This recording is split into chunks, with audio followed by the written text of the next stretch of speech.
Bismillahirrahmanirrahim. Now we are going to start our another lecture on the ecology of pharmaceuticals,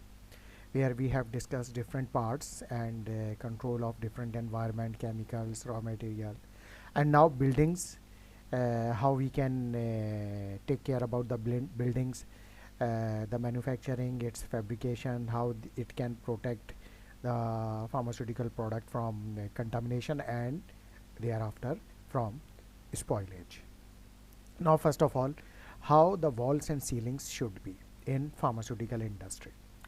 Molds are the most common flora of walls and ceilings. तो molds जो कि एक fungi की type है, वो सबसे ज़्यादा जो है वॉल्स और सीलिंग्स पर पाए जाते हैं. And the species usually found are cladosporium species, aspergillus species, particularly aspergillus नाइगस, एस्परजिलस फ्लेवस. इसके अलावा penicillium species and Oreo basidium, which is also called pullularia species. ये सारी स्पीशीज़ जो हैं वो यहाँ पर जो है वो वॉल्स एंड सीलिंग्स पर ये मोल्ड्स की पाई जाती हैं. They are particularly common in poorly ventilated buildings with painted walls. और ये जो स्पीशीज़ हैं मोल्ड्स की, ये ज़्यादातर कॉमन कहाँ होती हैं? उन जगहों पे जहाँ पे पुअर वेंटिलेशन हो और पेंटेड वॉल्स हों. The organism derive most of their nutrients from the plaster onto which the paints has been applied. तो इनको जो फूड मिलता है, न्यूट्रिएंट्स मिलते हैं, वो प्लास्टर और पेंट से मिलते हैं. And a hard gloss finish, और अगर ग्लॉसी फिनिशिंग की गई है, is more resistant than a softer matt one. और ग्लॉसी फिनिश में जो है ये ज़्यादा जो है वो रेजिस्टेंट हो जाते हैं और ये ज़्यादा ईजीली जो है वहाँ पे न्यूट्रिएंट हासिल करके और वहाँ पर रिटेन रह सकते हैं. The addition of up to 1% of fungi-statics such as pentachlorophenol, 8-hydroxyquinoline or salicyl anilide is an advantage. If we apply the coating of this chemical which is called fungi-static chemical 1% concentration में, ये तीन chemical में से कोई भी एक जो है वो स्टिक किया जाए, यानी इसको ऐड किया जाए उस वॉल में, ये पेंट के साथ या ग्लॉस फिनिश के साथ फिनिशिंग जो की जाती है, हार्ड ग्लॉस फिनिशिंग, उस पर अप्लाई किया जाए, वो है पेंटाक्लोरोफिनॉल, 8 हाइड्रोक्सी क्योनोलिन और सैलिसाइल एनिलाइड. ये इनमें से कोई भी 1% कंसनट्रेशन में अप्लाई किया जाए तो फिर इससे हम प्रोटेक्शन अप्लाई कर सकते हैं, यानी ये केमिकल इस पर्पज़ के लिए यूज़ किए जा सकते हैं. To reduce the microbial growth, all walls and ceilings should be smooth. बेहतर तो ये है कि जितनी भी वॉल्स हों, सीलिंग्स हों, वो स्मूथ हों. इम्पेरियस यानी उनके अंदर किसी किस्म के जॉइंट और होल्स और मोल्ड बैंड्स ना हों. And washable, and this requirement is made by cladding with A laminated plastic. तो इसको जो है वो रिक्वायरमेंट को कैसे पूरा किया जा सकता है कि वॉल जब प्रिपेयर की जाए तो फिर उसको लेमिनेटेड किया जाए प्लास्टिक के ज़रिए, तो फिर उससे भी वो स्मूथनेस आ जाती है, उसमें किसी किस्म की इम्पेरियस नहीं रहती और they it is easily washable. In areas where humidity is high, glazed bricks or tiles are the optimal finish, and where a considerable volume of steam is used, ventilation at ceiling level is essential. वो area जहाँ पर humidity ज़्यादा होती है वहाँ पर glazed BRICS या tiles use की जाएँ, वो सबसे बेहतर होती हैं, ऑप्टिमम होती हैं ऐसी जगह के लिए, क्योंकि वो ह्यूमिडिटी को जो है वहाँ पे रिटेन नहीं रहने देती. और these bricks and tiles they can not retain humid environment in on their surface. और इसके अलावा जहाँ पे स्टीम स्टीलाइजेशन वगैरह की जाती है तो वहाँ पे ventilation at ceiling level is essential. तो जो सीलिंग पर हो वहाँ पे वेंटिलेशन प्रॉपर की जाए, एग्जॉस्ट हो ऐसे जो कि प्रॉपर वेंटिलेशन को मेंटेन कर सकें. For areas where aseptic filling operations are carried out, यानी जहाँ पे ए सेप्टिक प्रिपरेशन बनाई जा रही है और फिलिंग की जा रही है, it is an advantage to have a false ceiling, वहाँ पे फॉल्स सीलिंग यूज़ की जाए with the services for lighting and ventilation sited above it to minimize particulate matter in the environment. तो इस तरह की लाइटिंग की जाए और यूवी लाइट यूज़ की जाए, वेंटिलेशन रखी जाए ताकि वहाँ पर पार्टिकुलेट मैटर जो हो वो वहाँ पर मौजूद ना रह सके. It is important that the joint between the fall ceiling and room below is well sealed. और वो जो फॉल सीलिंग जो लगाई गई है वो उसके फॉल सीलिंग के दरमियान में और रूम की जो एक्चुअल सील है यानी छत है, उन दोनों के दरमियान जो जो फॉल सीलिंग लगाई गई है वो प्रॉपरली सील हो, कि ऐसा ना हो कि जो एक्चुअल सील है वहाँ से जो है वो किसी किस्म की कंटेमिनेशन फॉल सीलिंग से गुजर के उस रूम में एंटर हो जाए.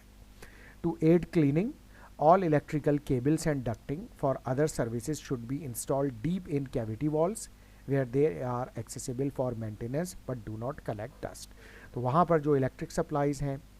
वाटर सप्लाईज़ हैं, वो तमाम, और जो डक्ट्स हैं वो तमाम services deep cavity of wall के अंदर हों, और हाँ इस तरह से इतनी भी अंदर ना हो कि उनको ब्रेक किया जाए अगर कहीं मेंटेनेंस की ज़रूरत पड़े, तो वो एक्सेसिबल हो ताकि ईजिली उनकी मेंटेनेंस भी की जा सके.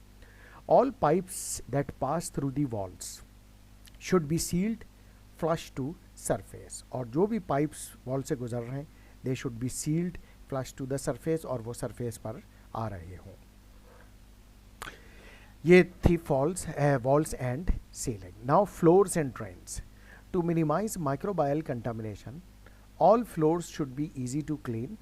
impervious to water and laid on A flat surface. तो फ्लोर के लिए भी ये ज़रूरी है कि वहाँ पे अगर हम if you want to minimise the microbial contamination then this floor should be easy to clean, impervious यानी उसके अंदर किसी किस्म की नाहमवार सरफेसेस ना हो, अनइक्वल सरफेसेस ना हो, होल्ड्स ना हो सरफेस पे, और फ्लैट सरफेस हो.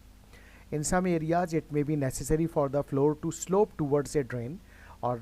कोशिश की जाए कि जो है अगर वहाँ पे क्लीनिंग की जा रही है वाटर से तो स्लोप हो ड्रेन की तरफ, and in which case the gradient should be such that no pool of water form, कि वहाँ पर इस तरह की सरफेस ना हो कि वहाँ पे वाटर जो हो किसी एक जगह पूल हो जाए, जमा हो जाए. तो इस तरह की जो है वो स्लोप डेवलप किया जाए ताकि पानी आसानी से वहाँ पर क्लीनिंग के दौरान, वॉशिंग के दौरान निकल सके.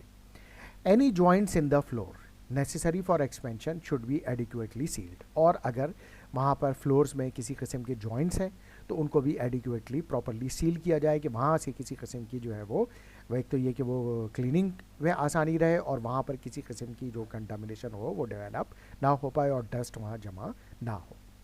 The floor to wall junction should be coved, जो फ्लोर और वॉल का जो जॉइंट है जहाँ पे दीवार और जो फ्लोर है वो ज्वाइन हो रहा है वो कोव्ड हो. कोव्ड यानी जो है वो घूमे हुए हो, यानी ये कि सर्कुलर इन नेचर हो, तो जिसकी वजह से वहाँ पर किसी किस्म की जो है वो यानी किसी किस्म का बैंड ना हो, यानी कॉर्नर ना हो, तो कि वहाँ पे कोई कंटामिनेशन जमा हो सके. क्योंकि अगर वो कोव्ड होगा तो वहाँ पे क्लीनिंग आसान रहेगी बाय मॉप, और अगर वो वहाँ पे अगर बैंड होगा यानी 90 डिग्री का एंगल बन रहा होगा दोनों सरफेस पे यानी वॉल और फ्लोर के दरमियान, तो वो जो जंक्शन होगा जहाँ पे वहाँ पे किसी किस्म की डस्ट रिटेन रह सकती है, क्लीनिंग सही नहीं हो सकती और वहाँ पे फिर कंटेमिनेशन हो सकती है. इसलिए कोव्ड कॉर्नर्स होने चाहिए. The finish of the floor usually relates to the process being carried out and in an area where little moisture और product is liable to be spilt. Polyvinyl chloride welded sheeting may be satisfactory. अच्छा, जो floor हो वो ऐसा हो कि जो relate करे जो भी वहाँ पे प्रोसेस कैरीड आउट हो रहा है और किसी किस्म का भी लिटिल मॉइस्चर भी वहाँ पे ना रहे,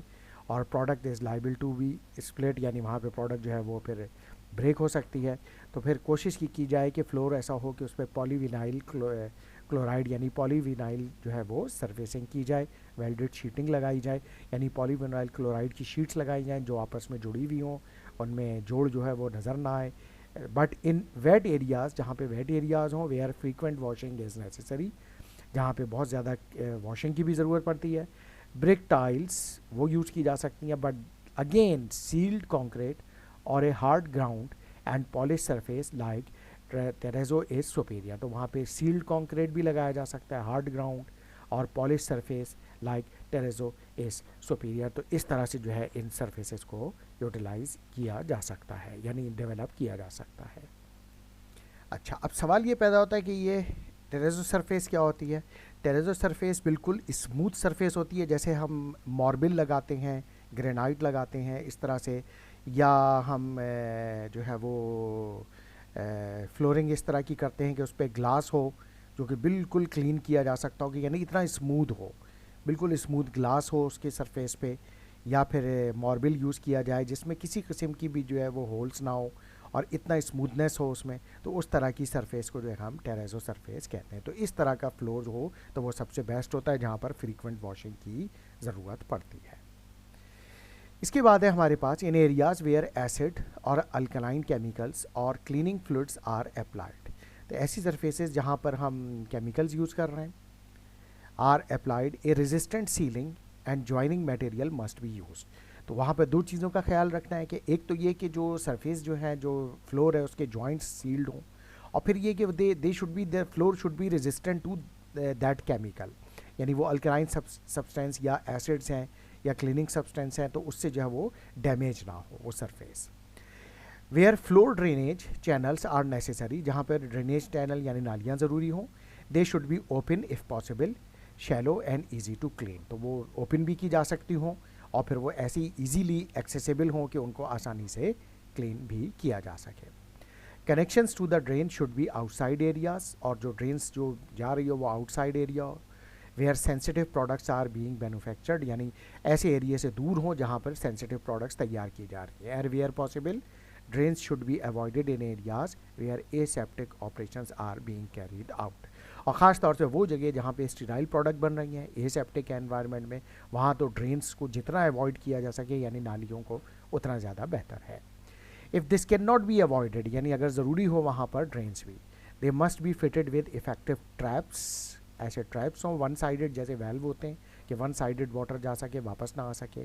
preferably with electrically operated heat sterilising devices, और वहाँ पर हीट स्टेरिलाइजिंग डिवाइसेस भी लगी हुई हों कि जितना वाटर जो है वहाँ से निकलता चला जा रहा है उसको वो स्टेरिलाइज भी हीट से होता चला जा रहा है। तो ये इस तरह की सरफेसेस पे जो है वो ड्रेन्स का ख्याल रखना ज़रूरी होता है। Now the next is the doors, windows and fittings. ये कैसी होने चाहिए? To prevent dust from collecting all ledges, ledges क्या होते हैं? Narrow surfaces. Doors and windows should be fit flush, means fit flush means meeting at the same level without spacing और gap with the wall, यानी वो जो भी Windows हों, doors हों, वो इतना दीवार के करीब लगे हुए हों कि उनके दरमियान जो है किस किस्म की कोई स्पेस या गैप ना मौजूद हो जिसमें से किसी किस्म की एयर गुजर सकती हो और वो डस्ट को और कंटामिनेशन को, बाहर की डस्ट और कंटामिनेशन को अंदर ले जाए उस रूम में जहाँ पर फार्मास्यूटिकल प्रोडक्ट प्रिपेयर की जा रही है। तो उसमें स्पेसेस नहीं होनी चाहिए। Doors should be well fitting to reduce the entry of micro organism except where a positive air pressure is maintained. तो वही अगर ये कि जो है वो फिट फ्लश हो, तो ये कि जो है इसके अलावा वेल फिटेड हो और इस तरह से हो कि उसमें माइक्रो ऑर्गेनिज्म की एंट्री, चाहे वो डस्ट हो चाहे वो एयर हो, उसके साथ ना हो। लेकिन वो एरिया जिसमें पॉजिटिव एयर प्रेशर होता है, यानी वो रूम्स जिसमें पॉजिटिव एयर प्रेशर होता है। पॉजिटिव एयर प्रेशर का मतलब ये होता है कि जो एयर का प्रेशर ज़्यादा होता है रूम के अंदर, तो अगर डोर ओपन करते हैं तो अंदर की जो रूम की एयर है वो बाहर चली जाती है, बाहर की एयर अंदर नहीं आ सकती। तो उससे बाहर की एयर जब अंदर नहीं आएगी तो कंटामिनेशन की किसी किस्म के चांसेस नहीं होते। और क्योंकि उस रूम के अंदर जो एयर आ रही है वो हीपा फिल्टर से गुजर कर आ रही है, तो वो अंदर जो रूम जो एयर है वो तो क्लीन है और माइक्रो ऑर्गेनिज्म फ्री है, और वही बाहर आ रही है तो वो बाहर तो आने में कोई हर्ज नहीं है, क्योंकि वो बाहर आके वो क्लीन एयर ही बाहर आ रही है, लेकिन बाहर की कंटामिनेटेड एयर नहीं आएगी if we keep a positive pressure inside the aseptic area. Ideally all windows in manufacturing areas should serve only to permit light entry and should not be used for ventilation। तो ऐसे areas, manufacturing areas जहाँ पे Windows लगाई गई हैं और जहाँ पे फार्मास्यूटिकल प्रोडक्ट बन रही हैं, चाहे स्टेराइल प्रोडक्ट हो चाहे नॉन स्टेराइल प्रोडक्ट हो, तो उस एरिया में जो विंडोज़ हैं that should not be like this कि उनको ओपन ना किया जा सकता हो, कि दे कैन नॉट बी ओपनड, उनको ओपन नहीं किया जा सकता हो, और वो सिर्फ इस पर्पज़ के लिए हो कि उसमें ग्लास मौजूद हो,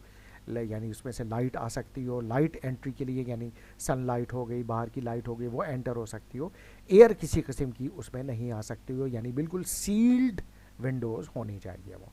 सो they should not be use for the purpose of ventilation. In areas where aseptic operations are carried out and adequate air control system other than windows is essential. इस पर हम अब ऑलरेडी बात कर चुके हैं कि एसेप्टिक प्रिपरेशन जहाँ पे की जा रही है तो उन एरियाज़ में एयर कंट्रोल सिस्टम होता है जिसमें हीपा फिल्टर से एयर गुजर के उस रूम के अंदर आ रही होती है, तो वहाँ पर वेंटिलेशन के लिए वो एयर मौजूद होती है। बाहर से जो आ रही होती है, लेकिन वो क्लीन एयर होती है। और इसके अलावा ये कि जो है वो पॉजिटिव एयर प्रेशर डेवलप हुआ होता है, तो अंदर रूम में जो है वो एसेप्टिक कंडीशन मेंटेन रहती है। इसके अलावा overhead pipes in all manufacturing areas should be sited away from the equipment to prevent condensation and possible contamination from falling into the product। तो जितने भी overhead pipes हैं मैन्युफैक्चरिंग एरियाज़ में, that should be sited away from the equipment से वो दूर रहें। क्यों? क्योंकि वरना वो क्या करेंगे कि वहाँ पे वो इक्विपमेंट जो पाइप्स होंगे उसमें से जो है वो वाटर जो होंगे वो या उसके जो वेपर्स होंगे या वाटर उसमें से अगर कोल्ड वाटर है तो वो उसके सराउंडिंग में जो है वो एनवायरनमेंट में जो ह्यूमिडिटी है उसको कंडेंस करेगा, और फिर उसमें वो कंडेंसेशन होगी तो वहाँ पे फिर कंटामिनेशन डेवलप होगी, और उस कंटामिनेशन से फिर वो प्रोडक्ट में एंटर हो सकती है। तो इसलिए वो पाइप्स जो हैं जितना दूर हो इक्विपमेंट से उतना ही अच्छा है। Unless neglected, stainless steel pipe support little microbial growth. तो जितना कोशिश की जाए स्टेनलेस स्टील पाइप्स को यूज़ किया जाए, पॉलीविनाइल क्लोराइड के पाइप्स को यूज़ ना किया जाए, क्योंकि इसमें chances of microbial growth little है। But legged pipes present a problem, and unless they are regularly treated with disinfectant they will support mould growth. जो लेग्ड पाइप्स होते हैं वो जो है उसमें प्रॉब्लम होती है, क्योंकि अगर उनको प्रॉपरली ट्रीट नहीं किया जाए तो उन पाइप्स के में जो है वो मोल्ड्स यानी फंगस की ग्रोथ डेवलप हो सकती है। अच्छा, अब अगला सवाल ये पैदा होता है ये लैग पाइप क्या हो सकते हैं। लैग पाइप्स ये होते हैं जो इंसुलेटेड पाइप्स होते हैं, यानी पाइप के ऊपर जो है कोई इंसुलेटिंग सब्सटेंस जो है वो चढ़ा हुआ होता है, ताकि उसके अंदर से अगर कोल्ड वाटर मूव कर रहा है तो उसकी कूलिंग ख़त्म ना हो, या अगर हॉट वाटर मूव कर रहा है तो उसकी हीट जो है वो पाइप के अंदर रिटेन रहे, यानी हीट एक्सचेंज के प्रोसेस को इनहिबिट करने के लिए। तो उनको हम लैग पाइप्स कहा जाता है, कहते हैं। तो उसके जो लैग पाइप के ऊपर जो इंसुलेशन सब्सटेंस लगाया है तो वहाँ पर फिर वो जो है वो ग्रोथ हो सकती है किसी किस्म के मोल्ड की, क्योंकि वो वहाँ पर डेवलप हो सकता है। तो इस वजह से जो है वो प्रॉब्लम करते हैं, तो इसीलिए उनको रेगुलरली ट्रीट किया जाना चाहिए डिसइंफेक्टेंट के ज़रिए, ताकि किसी किस्म की जो है वो कंटामिनेशन डेवलप ना हो। Equipment, each piece of equipment use to manufacture और pack pharmaceutical has its own peculiar area where microbial growth may be supported and knowledge of its weak points may be built up by regular test for contamination। तो जितने भी equipment use किए जा रहे हैं manufacturing area में या packing area में, उसकी जो अपनी एक पहले तो ये कि उसका एक अपना पर्टिकुलर एरिया होता है जहाँ पे उस इक्विपमेंट को यूज़ करना है। इसकी वो पर्टिकुलर एरिया इसलिए है कि वहाँ पर हमें ये देखना पड़ेगा कि माइक्रोबायल ग्रोथ ना हो सके, क्योंकि अगर हम इस पर्टिकुलर एरिया में नहीं रखेंगे तो फिर चांस होगा कि उसमें माइक्रोबायल ग्रोथ जो होगी वो डेवलप हो जाएगी, उसको माइक्रोबायल ग्रोथ को सपोर्ट मिल जाए। इसी वजह से हमें वो जो क्रिटिकल पॉइंट है यानी वीक पॉइंट है उसकी नॉलेज होनी चाहिए कि कहाँ पर अगर हम इक्विपमेंट रखेंगे, किस तरह के एनवायरनमेंट में रखेंगे उस फार्मास्यूटिकल में ड्यूरिंग द मैन्युफैक्चरिंग प्रोसेस या पैकिंग प्रोसेस, तो वहाँ पे फिर जो है वो कोई किसी किस्म की कंटामिनेशन जो है वो डेवलप हो सकती है और वो प्रोडक्ट को में भी वो कंटामिनेशन एंटर हो सकती है। The following points are common to many pieces of plant and serve as a general guide to reduce the risk of microbial colonization। अब ये कुछ पॉइंट्स क्रिटिकल पॉइंट उन्होंने नोट डाउन किए, तो जिसको जो है वो यहाँ पर मेंशन कर रहे हैं कि ये जो कॉमन जो पॉइंट्स हैं वो उनको कैसे हमें क्या करना है। Number 1, all equipment should be easy to dismantle and clean, यानी डिसमेंटल का मतलब ये है कि उनको खोल कर इक्विपमेंट को उनको क्लीन किया जा सके, यानी एक एक पार्ट रिमूव करके उसकी प्रॉपर क्लीनिंग डिसइंफेक्टेंट से या वॉशिंग करनी है तो वॉशिंग की जा सके। तो ये एक उस इक्विपमेंट में होनी चाहिए। ऐसा ना हो कि वो पैक के अंदर कंटामिनेशन डेवलप हो रही है, आपको पता भी है अंदर कंटामिनेशन हो रही है और आप उसको ओपन करके डिसमेंटल करके क्लीन ना कर सकते हो। तो एक तो ये कि equipment should be easy to dismantle, यानी उनको उसके पार्ट्स को रिमूव किया जा सके, डिसमेंटल किया जा सके और फिर वो क्लीन किया जा सके। इसके अलावा all surfaces that are in contact with product should be smooth. हाँ, तमाम वो सरफेसेस जो प्रोडक्ट के साथ कांटेक्ट में आती हैं वो स्मूथ हों, कंटिन्यूस हों एंड फ्री फ्रॉम पिट्स, यानी गड़े ना हो उसमें, विद ऑल शार्प कॉर्नर्स ना हो, एलिमिनेटेड जंक्शंस राउंड और कोफ्ट, और कोई जंक्शंस ना हो और उनको कोफ्ट किया जाए उसके कॉर्नर्स को, जो कि यानी वो ये कि सर्कुलर हों कॉर्नर्स, राउंडेड या सर्कुलर हों, तो जो है वो उसमें फिर वो चांसेस ऑफ किसी किस्म की कंटामिनेशन नहीं होंगे। All internal weldings should be polish, और अगर कहीं पे जॉइंट लगाए हुए हैं पाइप्स में, मेटेलिक पॉइंट हैं जैसे एल्युमिनियम पाइप्स हैं तो उस पर एल्युमिनियम वेल्डिंग होती है, तो फिर वो पॉलिश्ड हों कि यानी उसमें भी किसी किस्म के होल ना हो, जो कि आगे कह रहे हैं and there should be no dead ends, और उनमें कोई डेड एंड्स ना हो वहाँ पर, वरना अदरवाइज वहाँ पे कंटामिनेशन डेवलप हो सकती है। All contact surfaces require routine inspection for damage, और जो भी कॉन्टेक्ट सरफेसेस हैं उनको टाइम टू टाइम इंस्पेक्शन किया जाए, ये चेक करने के लिए किसी किस्म की कहीं कोई डैमेज तो नहीं है। Particularly those of lagged equipment, यानी वही लैग्ड इक्विपमेंट जिसमें लेमिनेशन की गई है, and double walled and lined vessels, वो ये कि डबल वॉल्ड या लाइंड वेसल्स हैं, एज एनी क्रैक्स, अगर कोई क्रैक बढ़ गया है या पिन होल्स हैं यानी होल पड़ गए हैं, इन द छोटे छोटे पिन होल्स यानी बहुत small holes in the surface, अगर ऐसा है तो दैट में allow the product to seep into the area, और प्रोडक्ट वहाँ से सीपेज हो जानी शुरू हो जाएगी, where it is protected from cleaning and sterilising agent, वहाँ पे फिर वो उसकी प्रोडक्ट की स्टेरिलाइजिंग या क्लीनिंग नहीं हो सकेगी यानी इक्विपमेंट की, एंड वेयर माइक्रो ऑर्गेनिज्म में ग्रो, और फिर वहाँ पे माइक्रो ऑर्गेनिज्म ग्रो करना शुरू कर देंगे। अब फिर सब्सिक्वेंटली क्या होगा, contaminate the subsequent batches of the product, यानी आगे जो फिर वो प्रोडक्ट जो बनेगी उसमें वो उस इक्विपमेंट में से जब गुजरेगी उन पाइप से वेसल से, तो फिर जो होगी वो वहाँ पर वो उन जगहों पे क्योंकि क्लीनिंग नहीं हो सकी प्रॉपरली, तो उस वजह से फिर वो कंटामिनेशन डेवलप होना शुरू हो जाएगी। There should be no inside screw thread and all outside thread should be readily accessible for cleaning, जो इक्विपमेंट हो उसके अंदर किसी किस्म के स्क्रू जो उसके जो राउंड्स होते हैं यानी थ्रेड होते हैं वो नहीं होने चाहिए, वरना उसमें भी जो है किसी किस्म की जो है वो कंटामिनेशन डेवलप हो सकती है क्योंकि उसमें भी डीप कैविटीज़ मौजूद होती हैं।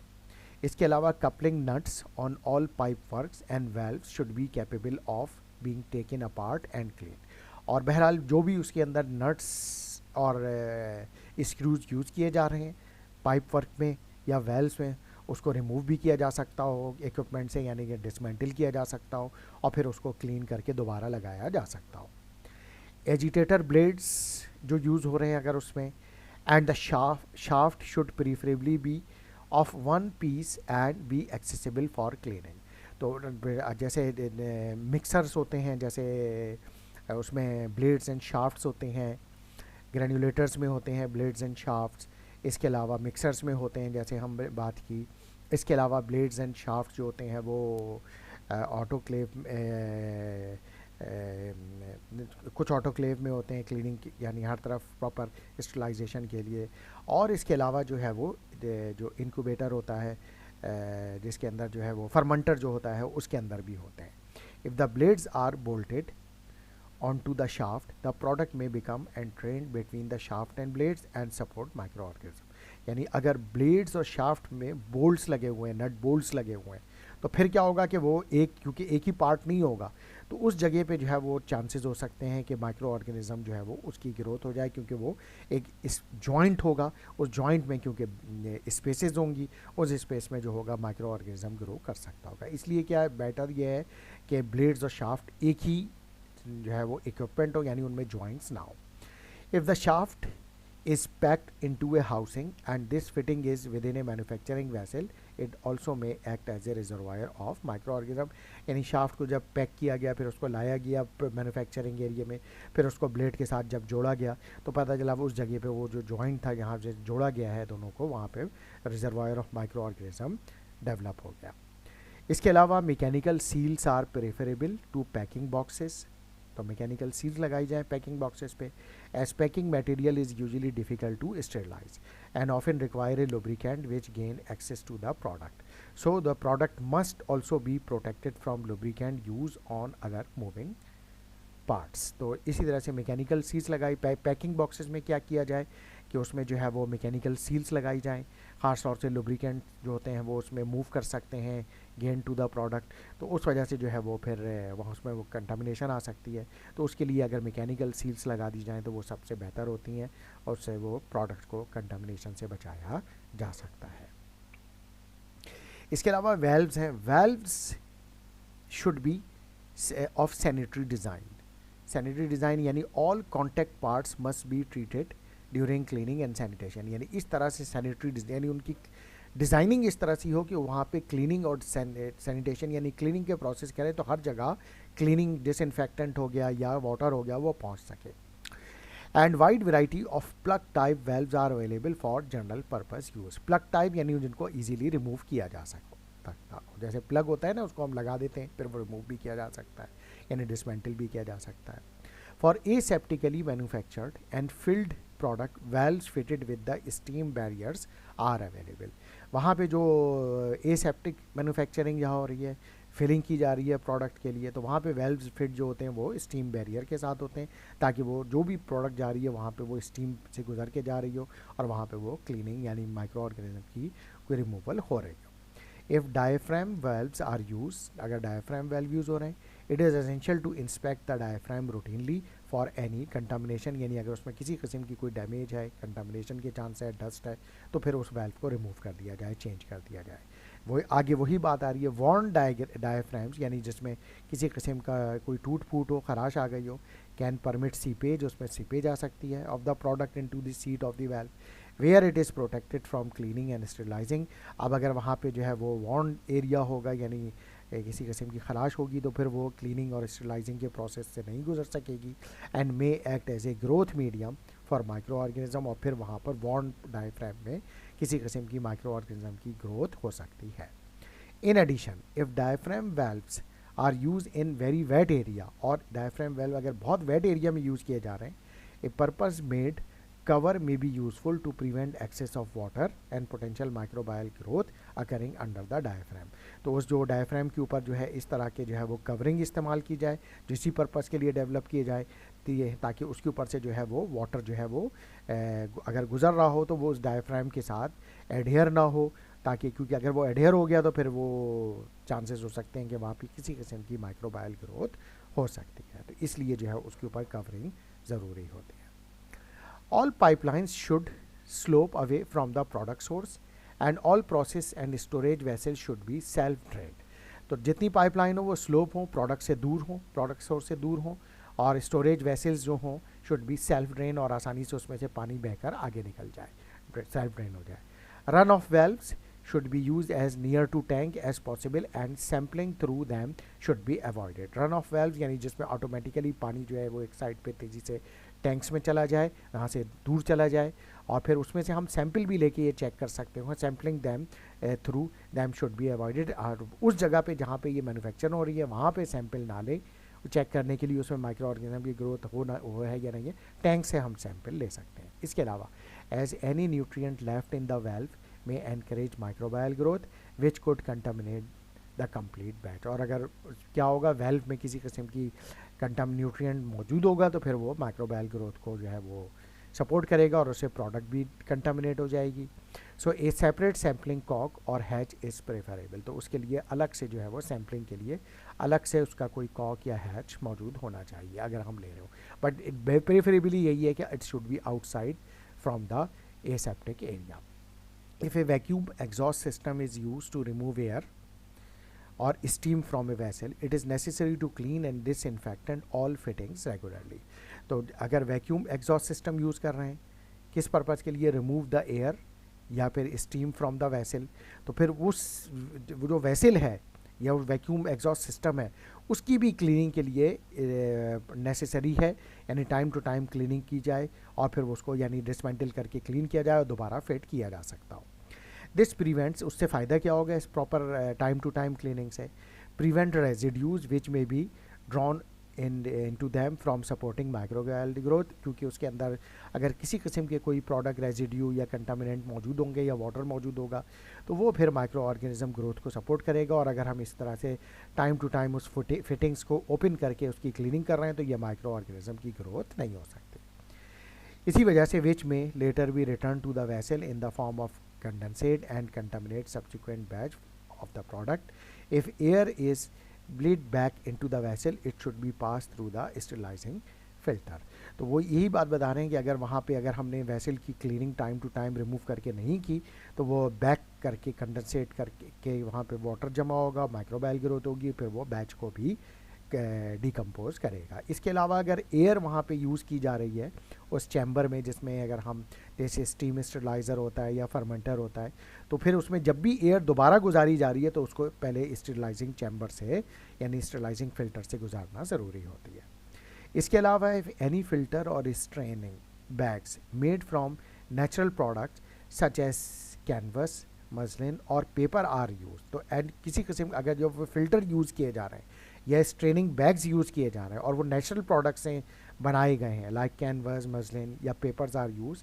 Care must be taken to ensure that they are cleaned. तो इसलिए ख़ास तौर से इस चीज़ का ध्यान रखें कि नेचुरल प्रोडक्ट पे माइक्रो ऑर्गेनिज्म की ग्रोथ ज़्यादा आसानी से हो सकती है, तो इसलिए उनको प्रॉपरली जो है वो चेक करते रहें, इंश्योर करें कि they are clean and sterilise and regularly to prevent the growth of mould such as Cladosporium, Stachybotrys species and Oreobasidium species and Pullulans species which utilize cellulose and would impair them। तो इस किस्म के जो यानी ये कि natural material से जो बनाए हुए जो फिल्टर्स होते हैं या स्ट्रेनिंग बैग्स होते हैं, तो उसमें जो है ये इन माइक्रो ऑर्गेनिज्म की यानी मोल्ड्स की, फंगस की ग्रोथ आसानी से हो जाती है, जिनमें क्लाडोस्पोरियम है, स्टैची बोट्रिस हैं और ऑरियोबेसिडियम जो कि पोलेलेरिया पोलेलेंस हैं, जो ये जो है वो आसानी से ख़ास तौर से सेलुलोज कंटेनिंग फ़िल्टर्स या स्ट्रेनिंग बैग्स जो होते हैं उसमें आसानी से ये ग्रो कर जाते हैं और फिर वो प्रोडक्ट को भी कंटामिनेट कर सकते हैं, तो इसलिए इनकी क्लीनिंग टाइमली ज़रूरी होती है। इसके बाद है detail about the pipelines, but that we will discuss in the next lecture. Thank you very much.